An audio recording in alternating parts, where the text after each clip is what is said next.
What if your last $90 could buy more than just shelter? A German shepherd pauses at the edge of a frost-covered clearing, nose catching the breeze, guiding a struggling ex-marine toward a dilapidated cabin nobody else wanted. With a single bark, he darts under the porch, unearthing a rusted box that transforms a life at its breaking point into a fresh start. This isn't chance, it's a vow honored, a ring he refused to sell, and a legacy waiting to be uncovered. What unfolds next might renew your belief in quiet miracles and new beginnings. Before we dive in, where are you joining us from? Share your country in the comments below. And if you believe no person or creature should be left out in the cold, hit subscribe now. Winter had gripped Spokane, Washington, cloaking the streets in ice and piling snow on rooftops.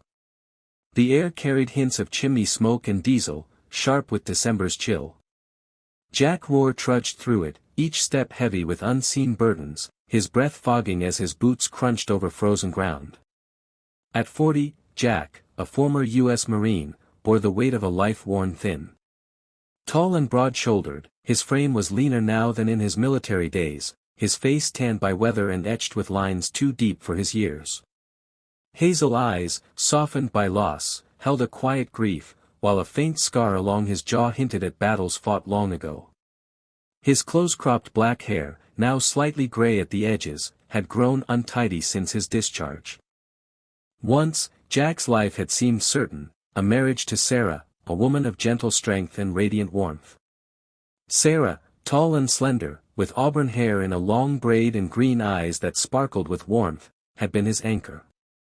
She filled rooms with laughter and made everyone feel seen.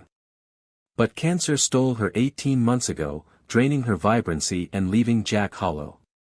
He'd sat by her through every hospital visit, watching her fade, and when she was gone, a piece of him went with her. Now, his only companion was Ranger, a 5-year-old German shepherd, a gift from Sarah during Jack's service. Ranger's sable coat, marked by a dark saddle, gleamed with health, his amber eyes sharp yet soft when fixed on Jack.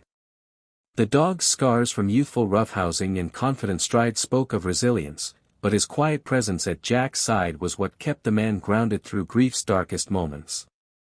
That night, Spokane glowed with Christmas lights, but Jack saw none of it.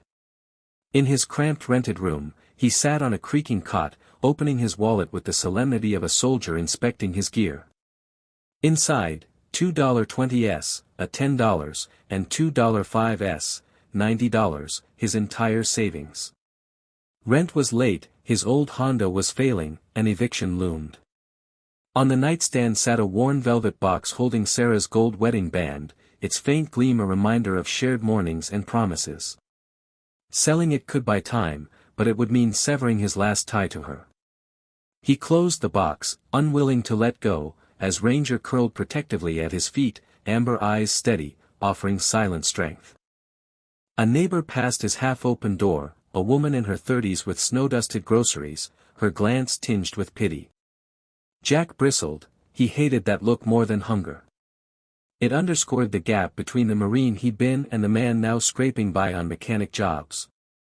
Hours passed as he stared at the ring, the empty wallet, and his reflection in the frosted window, Sarah's final words echoing, "Keep going, no matter what." Ranger's steady breathing was his only anchor against despair.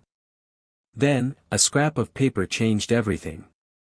Stepping outside with Ranger, Jack caught a flyer torn loose by the wind, pinned under the dog's paw. It listed county tax auction properties, most far beyond his means. But one caught his eye, a rural cabin, 2 acres, in ruins, with $90 in back taxes owed, exactly what he had.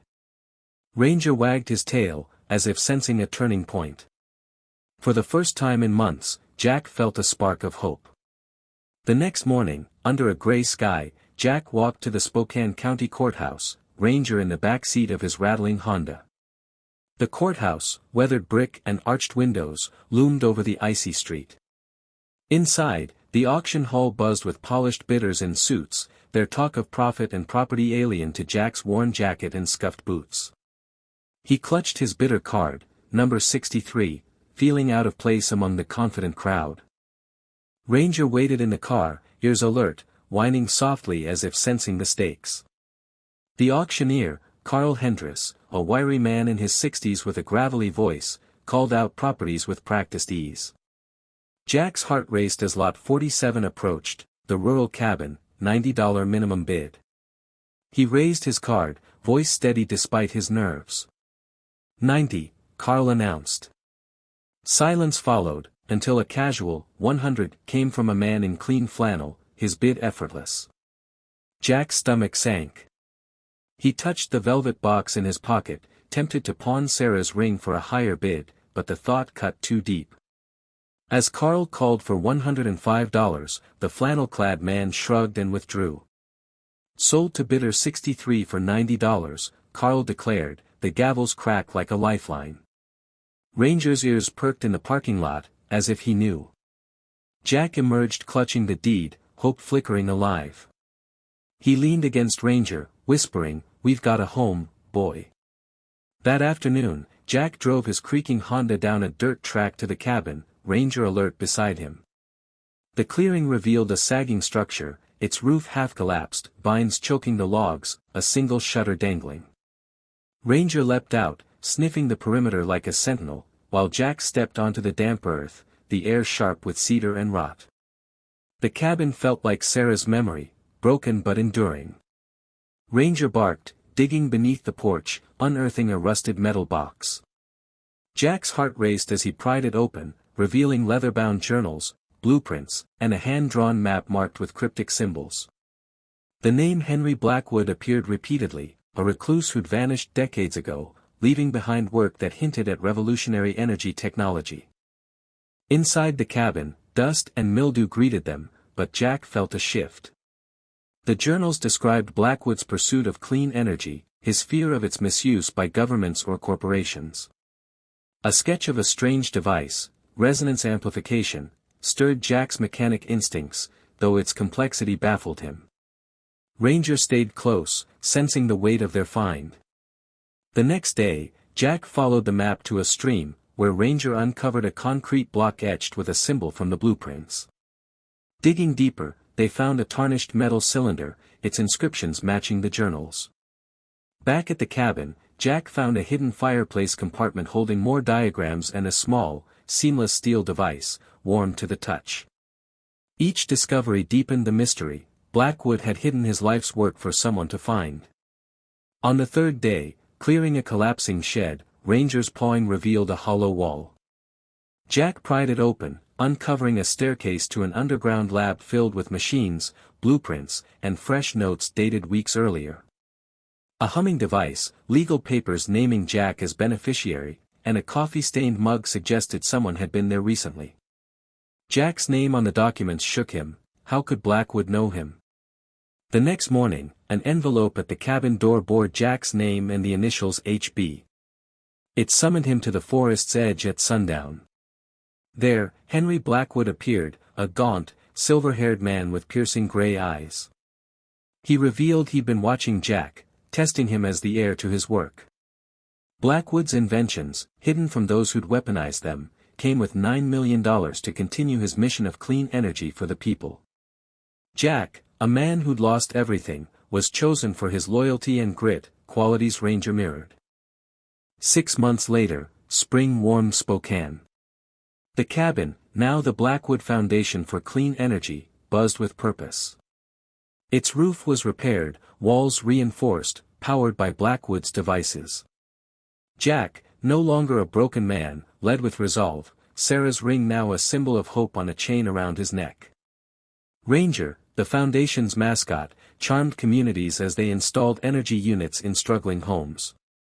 New allies joined, Emily, a spirited engineer, and Miguel, a generous carpenter. Henry mentored them, his steel-gray eyes bright with pride.